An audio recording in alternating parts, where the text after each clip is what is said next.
tragedy and also with the Parkland mayor. And I was asked flat out, what I thought about gun controls and how far I'd be willing to go. Once again, if there was a simple solution to this, it would have been done a long time ago. And I said I was for universal background checks and other ways that, we may be able to do things. But when I came to other things, I said what is missing in this country are people sitting down and trying to find commonality and other ways of, addressing this problem. Nobody's talking to each other. When this topic comes up, we are polarized and paralyzed. So the thing is, by having these type of discussions, hopefully tonight, and we're hoping that the tone is one of civility and listening to each other, and I think this might be a standard that we could set. Yes, we did have certain logistical challenges coming into this, but once again, it's a problem, that a situation that I think that we as a council are, can address. But then, but once again, we have an awesome task ahead of us as a council going forward. And I know, by the decision, to have the special meeting and move the way we did, there's not consensus on this council. But the point is, though, if we can somehow stimulate that civility and, that discussions and start bringing people together, that would be my personal hope. Anybody else? I would agree with bringing people together to talk about and to discuss this issue, because it is a very serious matter. But I would have liked to see more discussion prior to a vote. Mm-hmm. Just because, as you mentioned, it's very serious. I'm sure there could have been a lot more input into the resolution, a lot more feedback, into developing the resolution. And then, I do hear the comment about confirming the Constitution and so on. I did that when I took my oath of office. Right. And I would not see us doing this for every amendment within the Constitution. We already did that. So if this is just to confirm that specific amendment, I'm not sure I understand, how this is going to change anything. We're not going to change the Second Amendment. People have a right to bear arms. We're not going to change that. Mm-hmm. And the resolution put forth tonight, it's not going to change that. The public has a right to bear arms, and I'm in agreement with it. So I really don't see the importance in what this will change. Well, I think, Sabrina, the thing in light of the actions of Chesapeake and some of our sister cities, but once again, it's, hopefully, like I said, this is not a perfect process. It's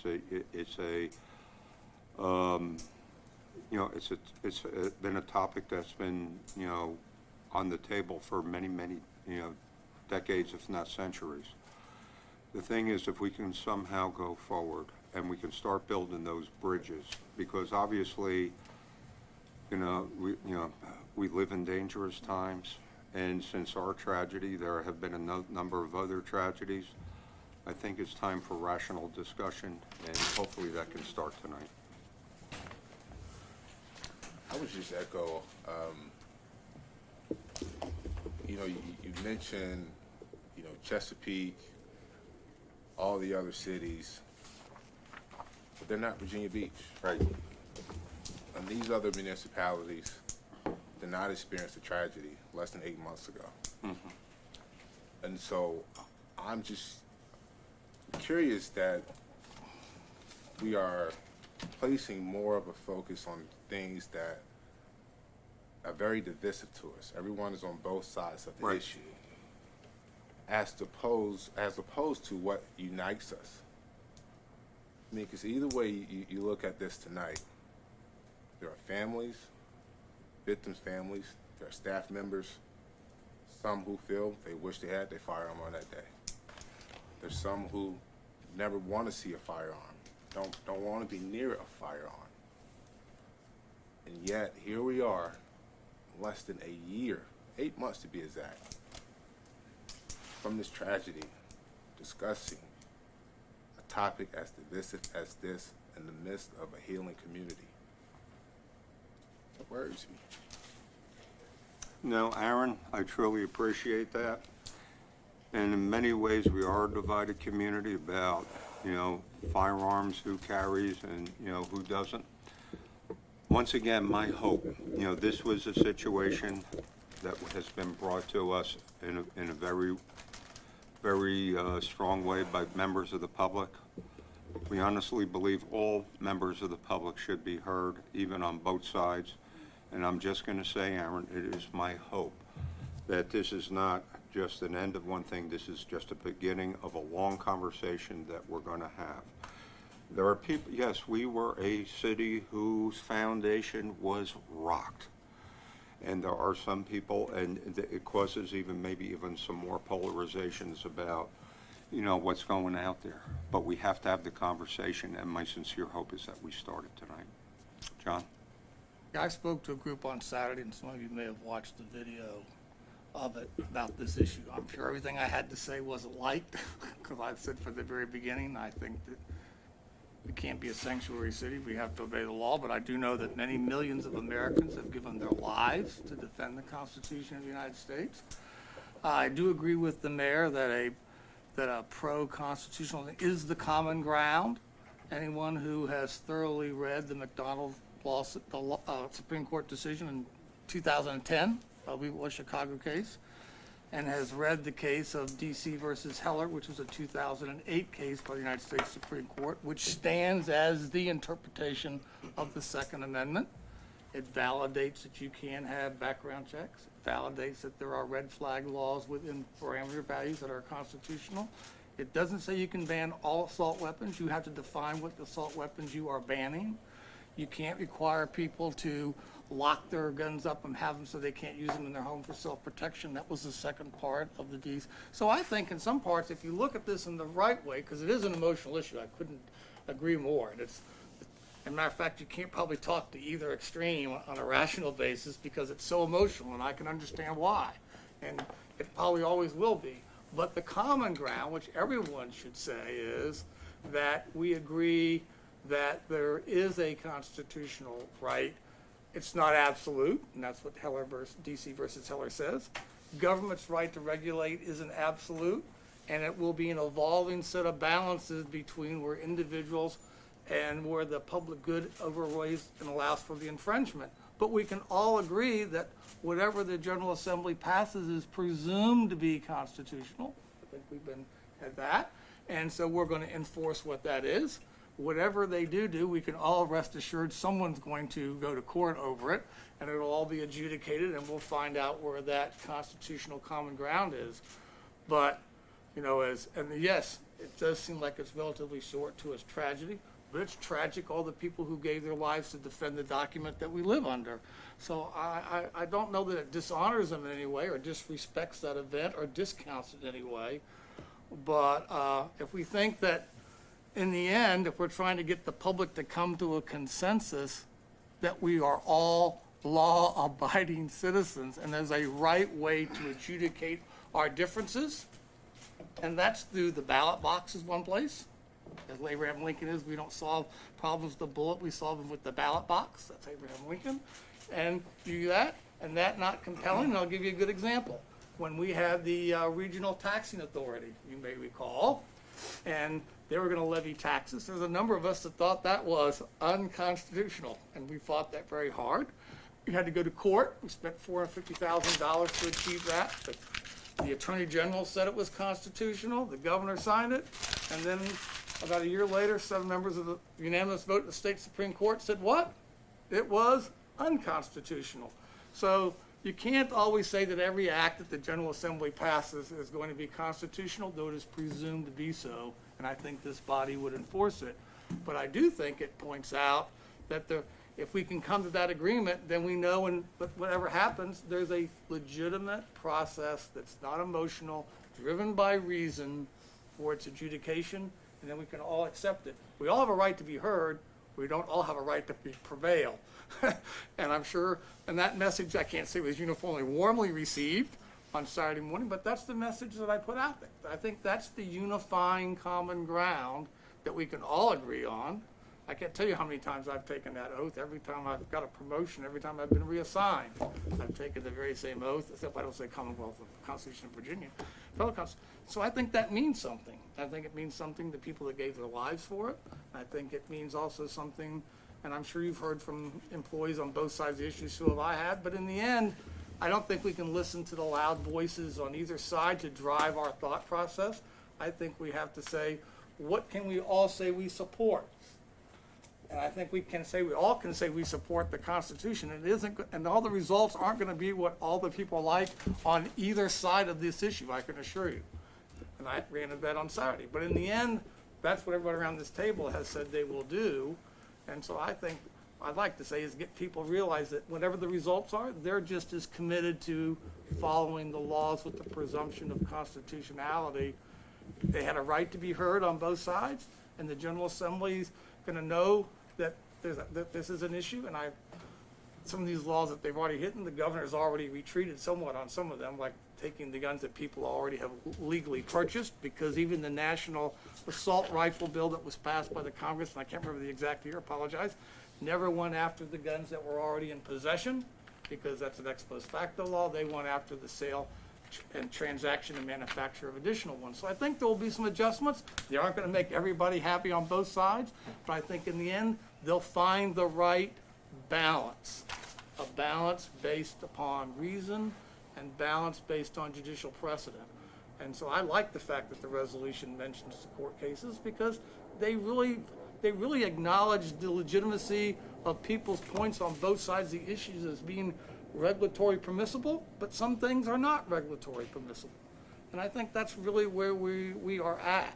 So could there have been more time? There's always can be more time. I'll say that. But I don't think that the resolution and its content and context is offensive to either group. And hopefully it commits everyone to live by the adjudication of whatever is passed in a court of law, because that's where it will be done. And that's why my hat goes off to the mayor and the others because I just signed on to it. I didn't help construct it. I give that credit to the mayor and the vice mayor.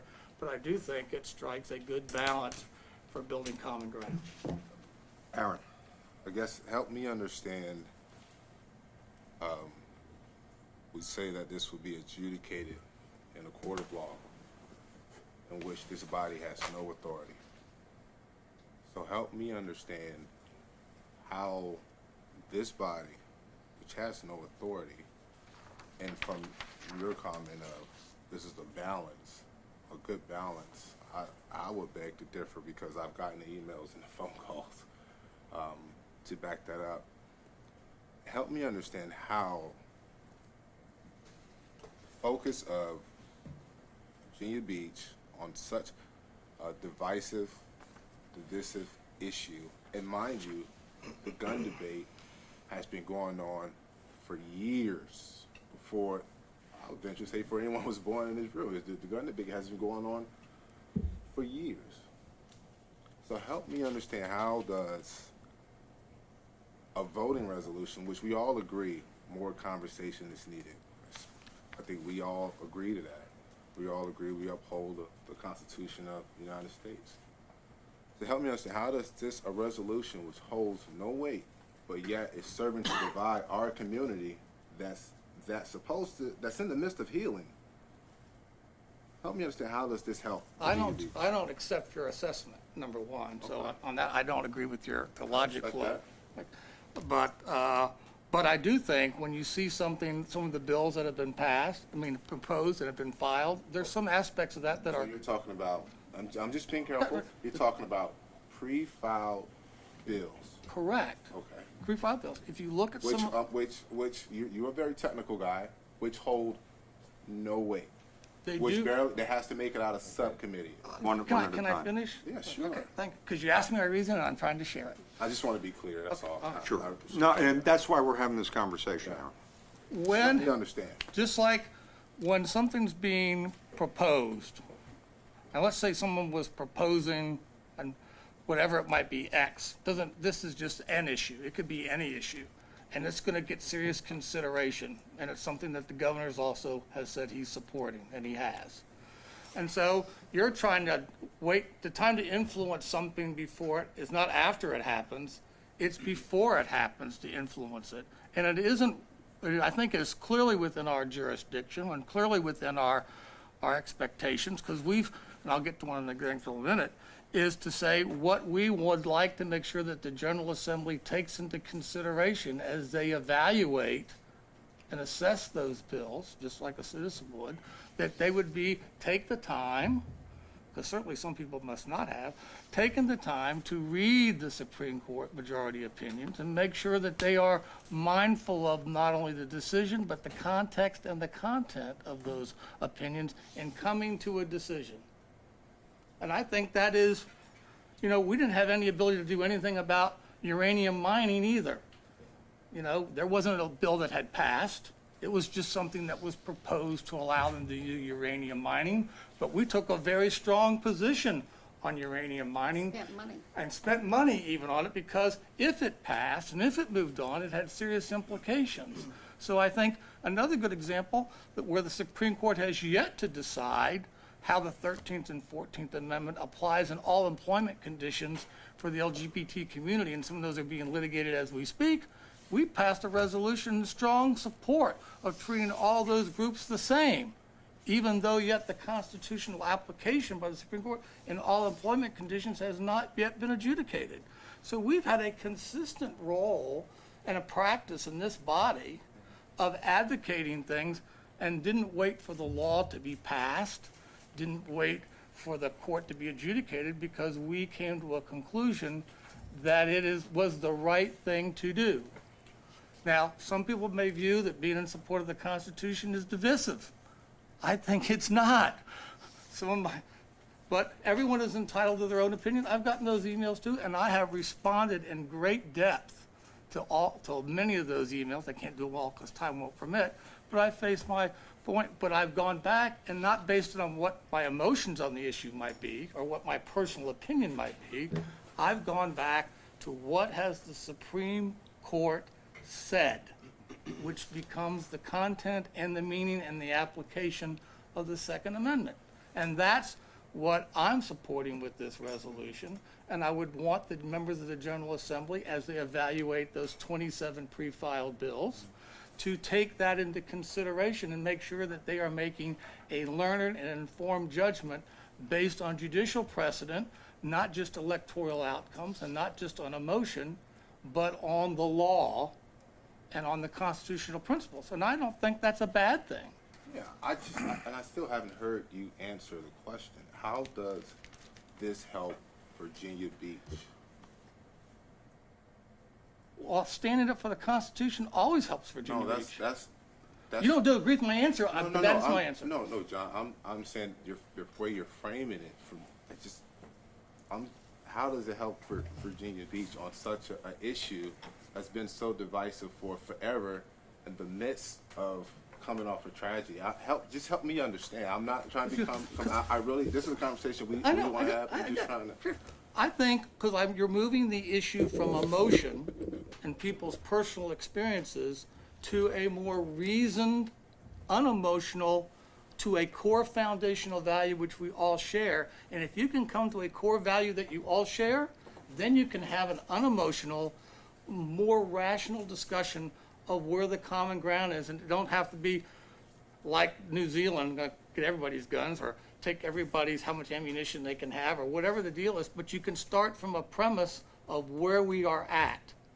And then you can have a reasoned discussion between what's a reliable and reasonable infringement versus what is unreasonable. And I think unless you can establish the core that you start from, you can't have a good civil discourse. But if everyone can agree that the Supreme Court is the person that decides what the foundation is of the Constitution, now you got the starting ground. Right, so why not put forth a resolution where we had this discussion, we have this conversation, where we all can agree and put this forth? We can have it tonight. But okay, all right. Okay, at this point, Aaron, could we get Jim, and then I'll make a comment that'll, I think will address your thing. I just wanted to, and reasonable people can disagree on whether or not that this is helpful or, I'm not leaving. Oh, sorry. that's okay. You guys can hug too. But, so reasonable people can, I think, can disagree on whether or not this is helpful or not helpful or what have you, based on your opinion on the particular thing. But I think something that you said, Aaron, and I have to agree with John on this, and I'd written down my note about uranium mining. Every year, every single year, we advocate to the General Assembly before they start about things that may or may not come up. Uranium mining is a classic example, and I still remember years ago when I was on a VML committee, Tom Leahy, when he was Director of Public Utilities, went to Roanoke and met me there for a meeting, because there's a group of people from the western part of the state that had no worry at all about uranium contamination in their drinking water, because they just thought it was just going to create jobs. Whereas Tom sat there and went through the entire process of, and I still remember, maximum probable precipitation, and talked about I forget which hurricane it was in 1960. Was that Camille? Yep. that went over. Camille, that had that occurred with this uranium mining plan, would have wiped out any containment that they had designed, and would have contaminated drinking water. Post-Labor Day opening of schools is another example where we've constantly been out there doing that sort of thing. And there's one that's coming up now that I'm very concerned about, and it's something that Mr. Moss has talked about, and is taking away our local option with respect to zoning issues. And I need to read more about that bill, but everything that I've heard just, doesn't sound good, and I'm very concerned about that. And when I saw the delegate who proposed his comments on it, that made me even more concerned, because he talked about how it was going to be a great thing for our city, and he didn't really say it was going to be a great thing for our citizens or for our neighbors. And I think that is something that we likely should do this. And and I'll tell you, I mean, people have asked me, they go, well, why can't you guys just write a letter? It's like, cool, we could write a letter, but it takes 6 votes to write a letter. Each one of us can write a letter individually, but it takes 6 people to do anything. And I think that's the important part of this. So regardless of whether or not you agree with the whole concept or everything, there is nothing wrong, and we should be expected to lobby for our citizens and for the city and the General Assembly before they start, because frankly, we want to make sure that bad bills are killed, and that bills that are helpful to us. And we can debate back and forth whether or not you think this is a good or a bad one, but generally speaking, the process is something that we should do, in my opinion. Yeah, please. So my question would be then, the uranium mining that you guys talked about, that affects Virginia Beach because it potential contaminate the water. As you said, if we get our water from Lake Gaston, I can see why we would be in a position to say, hey, this could affect our drinking water. I understand how that affects Virginia Beach. So now the other side of the coin was it was going to create a lot of high-paying jobs for that particular area. Well, and that still comes down to affecting Virginia Beach. The local option to zoning with this housing bill, HB 152, I believe, John. That's correct.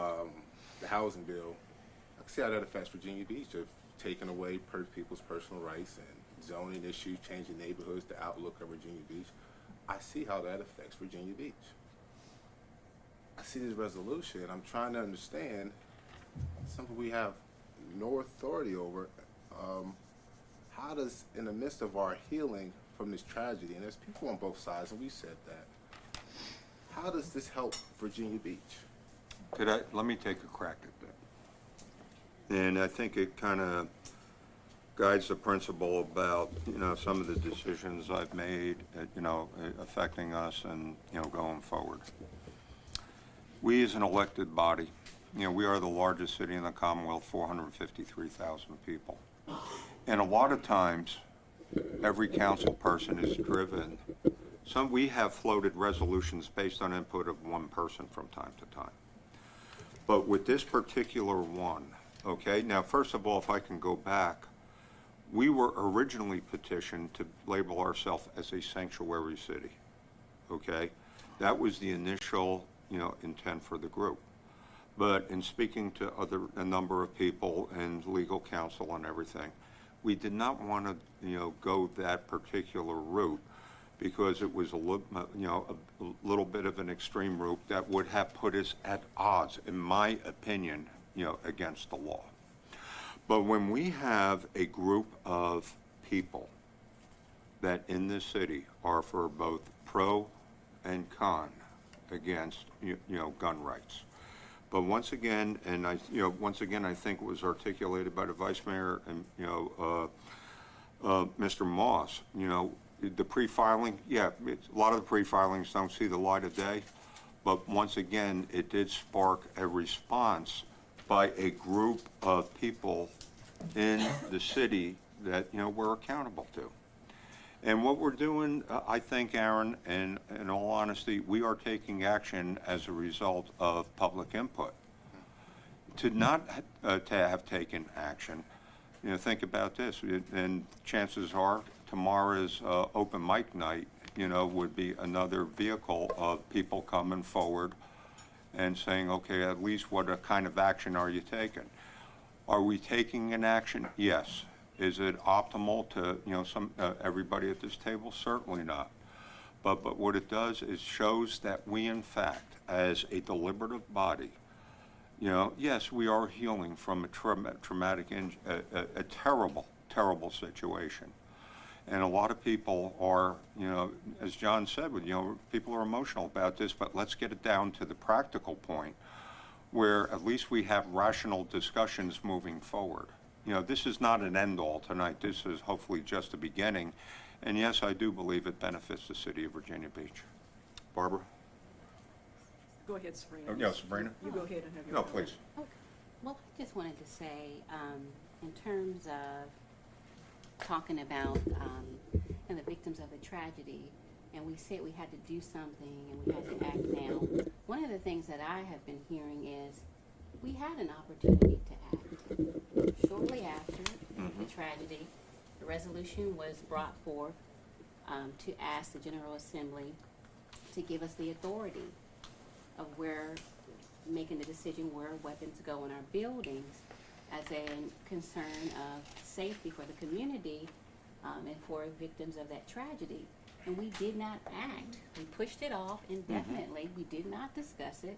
And so now the public is saying, so you want to do something now? And so you're in a hurry now? But you didn't do anything then. So that's where that concern is coming from, that I believe Aaron is talking about and what I've heard. But the other thing I'd like to say is I think we could have done this same action through the legislative agenda. I think it would have had the same effect. But I think the most thing that I'm concerned about, what are the ramifications of the resolution? We pass it, it goes forth. How is it going to affect our economy? How is it going to affect our community, as a whole? Have we thought about the ramifications? Has anybody said anything about that? What are the after effects? Well, let me just say this.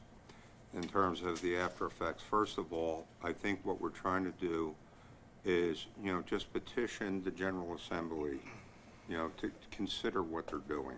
Let them consider some of the ramifications of their actions. We're obviously going to have to await what happens in the General Assembly before we can react. And, but once again, and then, and be honest with your, initiative on banning guns, that was a highly divisive issue that we just, at the time, I don't think we should have dealt with at that time. So, and I think to be clear, the resolution was to ask the General Assembly to give us the authority to decide where the weapons should go, not just banning weapons, because that terminology has a negative effect and it gets people riled up, because that's the thought. Yeah. You're trying to take away my weapons. You're trying to ban my weapons. That's not what that resolution is about. And at some time or some point, I'd like to have a healthy discussion about that. I'd be glad to. But yeah, that's, to be clear, that's what that resolution is. Okay. And I do think, the General Assembly, of course, will assess the ramifications, but we are taking, as a body, are making decisions. And there is an effect to our decision-making here on this resolution. And we should understand what the ramifications are. You know, I And we think. should know right. that beforehand before we pass something Well, like this. you know- Because there will be consequences thank and you, Mr. Okay, ramifications. John? I think Ms. Henley. Oh, Ms. Henley, I'm sorry. My good judgment tells me I shouldn't say anything. But you all know me better than that. Uranium didn't have a thing to do with whether or not we were constitutional. This has come down, and we have had hundreds of emails over the last few weeks, and I've tried to read them all, pro and con. And the question is, do you support the Constitution? And that's what it's coming down to. And that's why I think the emotions are so high and divisive. It's judgment of each person based on where we stand on this one issue, whether or not we support the Constitution. And that's not good. I've read and reread the Constitution in the last few weeks. And when we look at what they were faced with, I mean, the preamble says it all and what they were trying to accomplish. And one of those is making certain that we've got domestic tranquility, and we don't have that right now. But anyway, this is not about whether we support the Constitution. And I think that's the divisiveness, and that's why we shouldn't be doing this. The emotions are so high, the way this particular thing has been brought to us, the way all of this is worded. Our role is to support the Constitution. Our role is not to interpret it. And I think when we look at the Constitution, it's not just one phrase or one amendment. It's the Constitution. It's the way it was constructed. And the way our founding fathers spent all that time putting together the way our government was going to work. It's in the articles of the Constitution. They created the different levels of government, the different the divisions of government, to be able to have the checks and balances and the balance of power and all of those things. And it defines our government, and it tells us how we're supposed to operate. And I think we're stepping out of that process with this. Because as the local body, the local legislative body, I think we respect our other levels of government. And the General Assembly people have just been duly elected to go to Richmond and to do their job. And I think they all understand that they're supposed to be doing things that are constitutional. And I think, you know, this is right at this point, they haven't even taken their oath of office. And a lot of things have been, in these emails I've been reading, have been said that they are doing these things that they aren't doing yet. And I think we really need to give them an opportunity to function first. And then, if we believe that there is something that is not constitutional that they have enacted into law, then we appeal it to the courts. That's what the Constitution says we should do. And I just think that the whole basis of the Constitution and our form of government and how it's defined to operate is what is at stake here. And because this resolution talks all about the Second Amendment. It doesn't talk about the whole Constitution. I mean, it might say the whole Constitution, but it really talks about the Second Amendment. I think we've fractured the First Amendment in what's been going on these past couple of weeks. And a lot of folks are not going to be here to speak from the other position because of fear. That's not good. And if we're ever going to get people to come together without emotion and to come together around the table to talk about how we can restore our domestic tranquility, we've got to kind of start over. And I just don't think that where we are at this point is going to do that. It's been countered and placed and formed in a faction of doing something that is not legal. We can't have a Second Amendment sanctuary city. We can't say that we're not going to enforce the laws. That's not legal. And there are an awful lot of folks who believe that we can and we should, because they've been told that. And a part of our whole thing with our government is making sure everybody understands and is educated and knows the right process. And somehow or other, if we could all put all this back in a box and start over, but you know, we can't at this point. And that's what's so troubling to me. How do we get it back to that point where we can all do away with the emotion, all of this peripheral stuff, come together and say, how do we address this problem of violence that we have in our community, in our society, whether it's through shootings or stabbings or whatever. We've got a problem. And we're not going to solve it by coming together with this accusations and animosity and labeling people and so forth. That's just not where we ought to be. And I don't know how we get back, but I don't think the answer is the way this resolution is worded. I think if we had done what we thought we were going to do, and that was kind of get together and decide whether we were going to do anything, we could have perhaps come up with phrasing something that maybe would have said what we could have all agreed on if we thought we needed to do anything at all. And this resolution is just too heavy on the Second Amendment. It doesn't say the whole Constitution, and not in a fashion that it's genuine.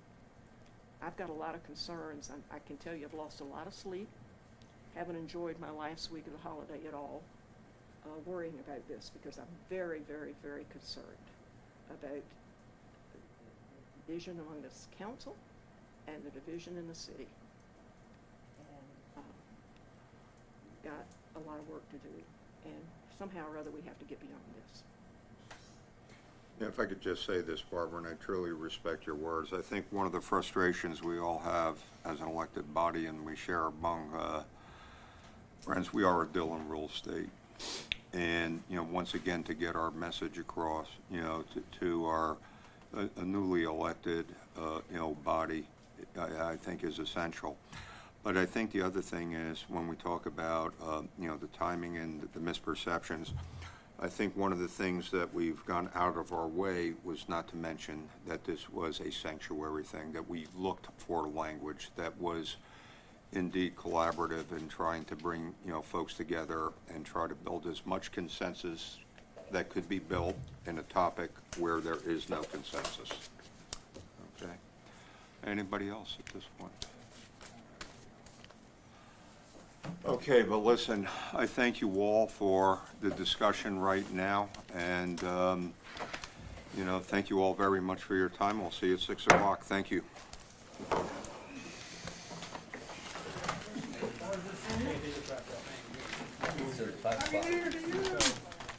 Yeah. We're gonna move upstairs. Hey, how's it going? Someone who's read Madison's notes. Happy